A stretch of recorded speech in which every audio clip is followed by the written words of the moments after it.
নোয়াখালী সদর উপজেলায় বাদাম খাওয়ার প্রলোভন দেখিয়ে ৬ বছরের এক শিশুকে ধর্ষণের অভিযোগ উঠেছে ৫০ বছরের এক ব্যক্তির বিরুদ্ধে। ধর্ষক কামাল উদ্দিন পালিয়ে গেছে।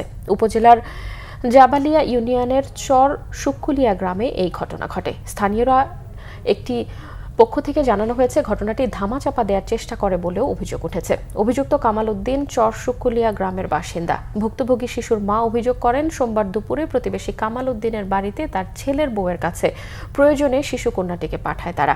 বাড়ি ফেরার পথে কামাল উদ্দিন মেয়েকে বাদাম দেওয়ার প্রলোভন দেখিয়ে একটি পুকুর পাড়ে নিয়ে যায়। পরে হাত পা ও মুখ চেপে ধরে তাকে ধর্ষণ করে।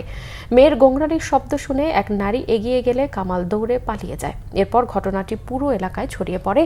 এ নিয়ে এলাকাবাসী বিক্ষুব্ধ হয়ে অভিযুক্ত কামাল উদ্দিনের দৃষ্টান্তমূলক শাস্তির দাবি জানায়।